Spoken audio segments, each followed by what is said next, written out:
लालची छोले कुलचे वाला। शहर के बाजार में बिरजू का छोले कुलचे का ठेला था। बिरजू बस 30 रुपए में छोले कुलचे बेचा करता था। बिरजू के छोले कुलचे बहुत स्वादिष्ट और सस्ते थे। अरे भैया, एक प्लेट छोले कुलचे दे दो। एक प्लेट हमारे लिए भी लगा दो। जी अभी लगाता हूँ। बिरजू के कुछ कस्टमर्स बंधे हुए थे और वो हमेशा वहाँ आकर छोले कुलचे खाया करते थे। हर दिन बिरजू 500 से 600 रुपए तक कमा लिया करता था और खुशी खुशी अपने घर चला जाता था। बिरजू के घर में उसकी माँ और उसकी छोटी बहन साधना रहती थी। साधना कॉलेज में पढ़ाई कर रही थी। भैया आप आ गए, मैं आपका ही इंतजार कर रही थी। अरे थोड़ा सब्र रख, अभी थक हार के आया है वो, कम से कम उसे पानी तो पिला दे। साधना दौड़ के भीतर गई और एक गिलास पानी लेकर आई। माँ मैंने भैया के लिए चाय भी बनाई है। ये अच्छा किया। छुटकी तू कुछ बोल रही थी ना? हाँ भैया, कल कॉलेज में फीस भरने की लास्ट डेट है। अरे हाँ, कितनी फीस भरनी है? 20,000 रुपए। ठीक है। बिरजू अपनी अलमारी से अपने बचत के पैसे ले आया और 20,000 गिनकर साधना को दे दिए। धन्यवाद भैया, आप बहुत अच्छे हो। साधना पैसे लेकर वापस अंदर चली गई। तभी बिरजू ने देखा कि माँ कुछ खुश नहीं लग रही थी। क्या हुआ अम्मा, तुम काहे परेशान हो? इस घर का करता धरता तू है। अब तू इतने पैसे बहन की पढ़ाई में लगाएगा तो उसके ब्याह में पैसे कहाँ से लगाएगा? बेटा, इस पढ़ाई लिखाई से कुछ नहीं होता। तू पैसे बचा और वो तेरी बहन के ब्याह के काम आएंगे। अम्मा काहे चिंता कर रही हो? छुटकी का ब्याह हम बहुत धूमधाम से करेंगे। अब पहले उसे पढ़ाने दो, अभी वो छोटी है। इससे 2 साल छोटे थे हम जब हमारा ब्याह हो गया था। वहाँ वो जमाना और था, ये और है। उसे पढ़ने दो, उसकी पढ़ाई पूरी होते ही हम एक अच्छा लड़का ढूंढ कर उसका ब्याह कर देंगे। ठीक है। कभी छोले कुलचे का ठेला अच्छा चलता तो कभी ग्राहक कम आते थे। इसी तरह 1 साल बीत गया। अब साधना की पढ़ाई खत्म होने में बस कुछ ही महीने रह गए थे। जो भी पैसे बिरजू ने बचाए थे उसमें से आधे से ज्यादा साधना की पढ़ाई में खर्च हो गए थे। ये सोचकर ही माँ परेशान थी। हे भगवान, अब तुम ही हमारे बिरजू को समझ दो। साधना के ब्याह के लिए पैसों का इंतजाम कर दो भगवान, कृपा करो। तभी बिरजू घर आया। बिरजू, हमने एक बहुत ही अच्छा रिश्ता देखा है साधना के लिए। लड़का इंजीनियर है और 20,000 रुपए कमाता है। ये तो बहुत अच्छी बात है अम्मा। आगे की बात बढ़ाने से पहले हमने सोचा कि एक बार तुमसे पूछ ले। अच्छा रिश्ता है तो शादी में खर्चा भी अच्छा ही होगा ना? कोई बात नहीं अम्मा, तुम बात चलाओ, देखते हैं क्या कर सकते हैं। बिरजू जानता था कि उसके पास इतने पैसे नहीं हैं कि वो साधना की शादी धूमधाम से कर सके, पर उसने माँ को ये बात नहीं बताई। अब बिरजू इस सोच से परेशान हो गया था कि वो पैसे कहाँ से लाएगा और इसी बारे में बात करने के लिए वो अपने काका के घर गया। अरे आओ आओ बिरजू, कैसे आना हुआ? अब क्या बताऊं काका, साधना की शादी का सोच रहे हैं। हमारे पास इतने पैसे तो है नहीं कि शादी धूमधाम से करें। आप किसी को जानते हैं जो हमें कर्ज दे सके? कर्ज तो तुझे मिल जाएगा बिरजू, पर मेरे पास एक और रास्ता है जिससे तू ज्यादा पैसे इकट्ठे कर सकता है। वो कैसे काका? मेरा परिचित एक सेठ है, वो शादियों का कॉन्ट्रैक्ट लेते हैं। उन्होंने कहा था कि उन्हें छोले कुलचे वाले की जरूरत है। तू कहे तो तेरी बात करवा दूं। की और पूछ अभी बात करवा दीजिए काका, आपका बड़ा एहसान रहेगा। बिरजू के काका उसे शादियों के इवेंट करने वाले के पास ले गए। प्रणाम सेठ जी। अरे आओ आओ। सेठ जी, आपको एक छोले कुलचे वाले की जरूरत थी ना? ये बाजार का मशहूर छोले कुलचे वाला है। इसके छोले कुलचों का स्वाद ही निराला है। अच्छा, मुझे ऐसे ही किसी की तलाश थी। बेटा एक काम करो, कल एक शादी है, तुम वहीं आ जाओ। देखते हैं लोगों को तुम्हारे छोले कुलचे कितने पसंद आते हैं। जी सेठ जी, मैं पहुंच जाऊंगा। अगले दिन बिरजू ने शादी में छोले कुलचे का स्टॉल लगाया और मेहमान छोले कुलचे का स्वाद ले लेकर खा रहे थे। अरे वाह, क्या स्वाद है! ऐसे छोले कुलचे तो कई सालों से नहीं खाए मैंने। पहली शादी में ही बिरजू के छोले कुलचे हिट हो गए और सेठ ने उसे अच्छे खासे पैसे दिए। वाह बिरजू, तेरे हाथ में तो जादू है। ये ले, और 2 दिन बाद बगल वाले गांव में शादी है, समय पर पहुंच जाना। जी बिल्कुल। बिरजू खुश था। वो अपने ठेले पर भी छोले कुलचे बेचता और जिस दिन उसे कॉन्ट्रैक्ट मिलता वो शादियों में बेचता। ऐसे ही 1 महीना निकल गया। एक शादी में अचानक मेहमान बढ़ गए। छोले कुलचे तो बस 100 लोगों के लिए ही बने थे और मेहमान लगभग 200 थे। अब बिरजू परेशान हो गया था। तभी सेठ उसके पास आए। सुन बिरजू, मैं जानता हूँ कि लोग ज्यादा हैं और सामान कम। एक काम कर, पहले से छोटे कुलचे बना और छोले में ज्यादा पानी मिला दे। पर किसी को पता चला तो लोग क्या कहेंगे? किसी को कुछ नहीं पता चलेगा। शादी में लोग बस खाने आते हैं। तू वैसा ही कर जैसा मैं बोल रहा हूँ। बिरजू ने छोले में पानी मिला दिया और छोटे छोटे कुलचे बनाने लगा। मेहमान छोले कुलचे खा रहे थे और किसी को पता नहीं चला कि छोले कुलचे में मिलावट थी। शादी के बाद बिरजू को अपने पैसे मिल गए।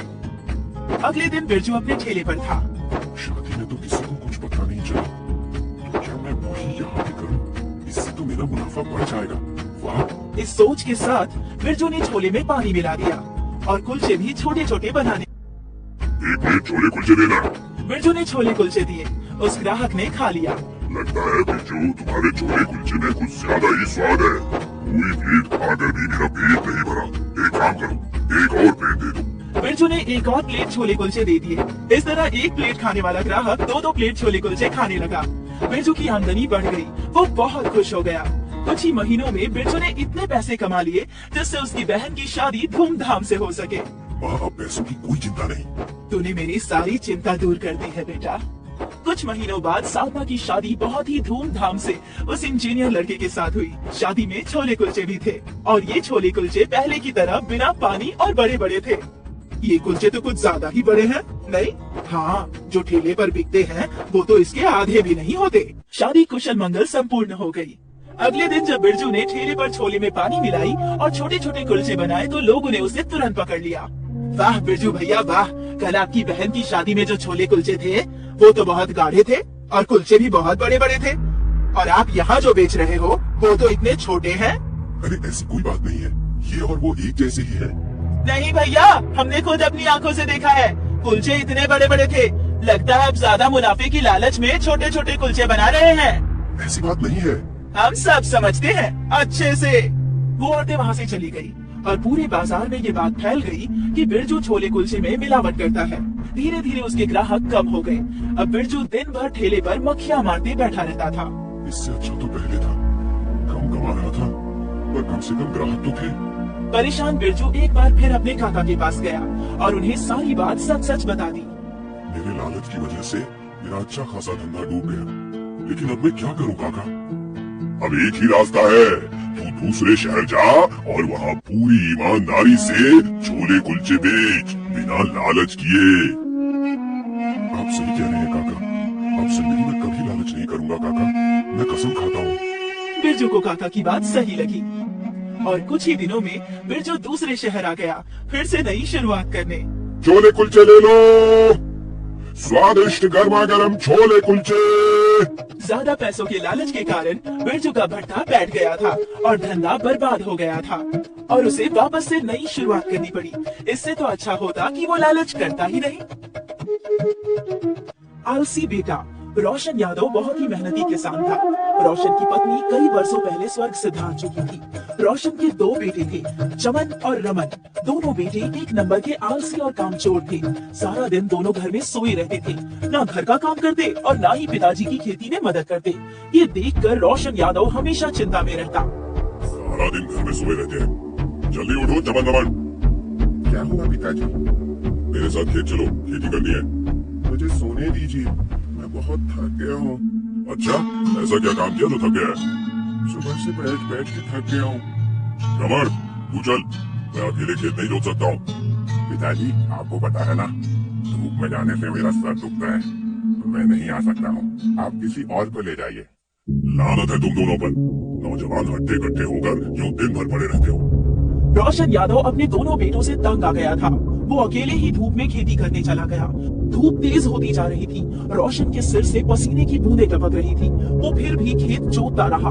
काफी घंटों तक कड़कती धूप में खेती करने के कारण रोशन यादव बेहोश होकर खेत में गिर जाता है। आसपास के किसान रोशन को उठाकर उसके घर ले आते हैं। चमन और रमन अभी भी बिस्तर पर सोए हुए थे। चमन रमन, तुम दोनों किसी काम के नहीं हो। तुम्हारे पिताजी खेत में काम करते करते बेहोश हो गए और तुम दोनों सो रहे हो। अरे भैया उठो, देखो पिताजी बेहोश हो गए हैं। काका, अब पिताजी को नहीं सुला दीजिए।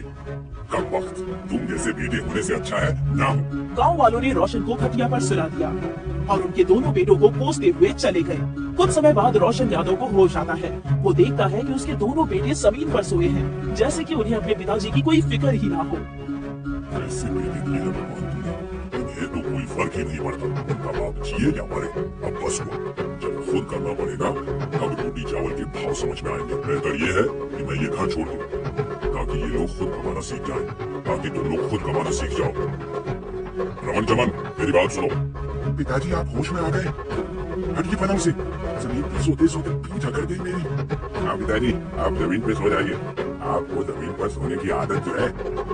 मेरी बात सुनो, मैं अब तुम्हारे साथ नहीं रहूंगा, जा रहा हूँ अपने दोस्त के पास, वहीं रहूंगा। आपके साथ हम दोनों भी जा रहे हैं ना? मैं तुम दोनों को पाल रहा हूँ, क्योंकि मैं तुम दोनों का बाप हूँ, वो नहीं। मुझसे जितना हुआ तुम दोनों के लिए मैंने किया, अब मैं कुछ साल आराम करना चाहता हूँ, इसीलिए मैं जा रहा हूँ। पिताजी, फिर हम दोनों कैसे रहेंगे? घर और खेत तुम दोनों के नाम पे कर दिया है, जो चाहे करो, घर में सोते रहो या खेती करो, तुम दोनों की मर्जी। मैं तो जा रहा हूँ। चमन और रमन को लगा शायद उनके पिताजी उन्हें बस डरा रहे थे। उन दोनों ने भी पिताजी की बातों पर कुछ खास ध्यान नहीं दिया। अगली सुबह होते ही रोशन यादव घर से चला जाता है बिना कुछ कहे। दोनों भाई दोपहर के 2 बजे सोकर उठते हैं। बहुत जोरों की भूख लगी है, कुछ खाना दे दो मुझे। पिताजी, खाने में क्या है? लगता है पिताजी सच में चले गए हैं। पिताजी शाम तक आ जाएंगे, हमें छोड़कर थोड़ी ना जा सकते हैं। हाँ भैया। दोपहर से रात हो गई पर रोशन यादव घर वापस नहीं आए। दोनों भाइयों ने जैसे तैसे खाना बनाया और खाकर सो गए। लगता है पिताजी कल सुबह आएंगे, चल सो जाते हैं। अगले दिन भी रोशन यादव नहीं आए। दिन बीतते गए पर रोशन यादव घर नहीं लौटे। चमन और रमन बस खाते और सोते।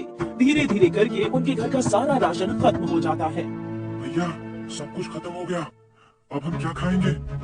और लगता नहीं कि पिताजी भी घर आएंगे। हाँ, अब करें भी तो क्या करें, खेती वेती मेरे बस की नहीं है। गाँव में एक बाबा आए हैं जो हर समस्या का हल देते हैं, चलो बाबा को अपनी परेशानी बताते हैं।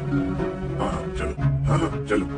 रमन और चमन दोनों बाबा के पास जाते हैं और अपनी समस्या बताते हैं। वो दोनों बाबा को ये बताते हैं कि उन दोनों के आलसी स्वभाव से ऊब कर उनके पिताजी घर छोड़कर चले गए। बाबा, हमारे पास खेत है पर हमें खेती नहीं करनी है, बस खाना और सोना है। हाँ, ऐसा कोई उपाय बताइए जिससे हमें कुछ करने की जरूरत ही नहीं हो। ये तो बहुत बड़ी समस्या है। एक काम करो, अपने खेत के कागज ले आओ, मेरे पास एक उपाय है। दोनों भाई दौड़ कर जाते हैं और खेतों के कागज लेकर लौटते हैं। तुम दोनों इस कागज पे अपना दस्तखत कर दो, मैं हर महीने तुम्हें कुछ पैसे दे दूंगा। सच्ची? हाँ, अब तुम दोनों को कुछ करने की जरूरत नहीं, बस आराम करो बच्चा, ये दस्तखत कर दो। रमन और चमन ने कागजों पर दस्तखत कर दिए। बाबा ने उन्हें कुछ पैसे दिए। पैसे लेकर दोनों घर लौट आए। अरे वाह, बाबा ने तो हमारी चिंता ही दूर कर दी। हाँ भाई, मैंने बोला था ना। हाँ, अब हम बस खाएंगे और सोएंगे, बिल्कुल हमें काम करने की कोई जरूरत नहीं। कुछ दिन तो दोनों भाइयों के बहुत आराम से गए, पर कुछ दिनों बाद पता चलता है बाबा सारे गांव वालों को लूट कर भाग गया है। अब रमन और चमन के पास खेत भी नहीं थे खेती करने के लिए। दोनों भूख से तड़प रहे थे। भैया, अब क्या करें, हमारे खेत भी चले गए। अब समझ आ रहा है पिताजी सब कुछ कैसे करते थे। हाँ भैया, पिताजी ने बहुत कुछ किया था। तभी उनके घर में गांव के मुखिया जी आते हैं। रमन चमन, तुम्हारे पिताजी जाते जाते एक चिट्ठी और कुछ पैसे दे गए थे। उस चिट्ठी में लिखा होता है, जब मैं तुम दोनों के साथ नहीं रहूंगा तभी तुम दोनों को समझ आएगा। और बच्चों सुनो, जो पैसे हैं वो सोच समझ कर खर्च करना। मैं तुम दोनों से बहुत प्यार करता हूँ और मुझे यकीन है कि तुम दोनों बहुत काबिल हो। मैं जल्द ही लौट आऊंगा। और ये पढ़कर वो दोनों भाई रो पड़े।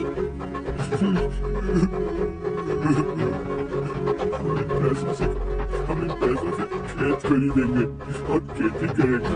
हाँ भैया। जो पैसे पिताजी ने दिए थे उनसे दोनों ने एक छोटा सा खेत खरीद लिया और रमन और चमन मिलकर खेती करने लगे और खुद अपनी मेहनत से उगाए अनाज बेचकर उन दोनों ने पैसे कमाए। भैया, इन पैसों का क्या करेंगे? और जमीन खरीदेंगे और खेती करेंगे। दोनों ने उन पैसों से एक और खेत खरीदे। इस बार फसल दुगनी हुई और पैसे भी दुगने आए। वो बाबा भी पकड़ा गया जो इनके खेत बेचकर भाग रहा था। उन्हें अपने पुराने खेत भी वापस मिल गए थे और फिर रमन और चमन ने नया घर भी बना लिया। भैया, सब कुछ होने के बाद भी हम दोनों खुश नहीं हैं। पिताजी की बहुत याद आती है। पिताजी हमारे साथ होते तो बहुत खुश होते। दोनों भाई अपने पिताजी को याद करके रोने लगे। तभी रोशन यादव की आवाज आई। अरे गधों, मैं तुम्हारे पीछे हूँ। मुझे यकीन था तुम दोनों जरूर कुछ न कुछ कर लोगे। पिताजी आप लौट आए, हमने आपको बहुत याद किया पिताजी। मुझे भरोसा था तुम दोनों पर और तुम दोनों ने मेरा भरोसा टूटने नहीं दिया। देखो मैं तुम्हें क्या छोड़कर गया था और अब तुम क्या हो। मुझे तुम दोनों पर गर्व है। पिताजी अब हमें छोड़कर मत जाना। बिल्कुल नहीं, अब मेरे खाने और सोने के दिन है और तुम दोनों के काम करने के।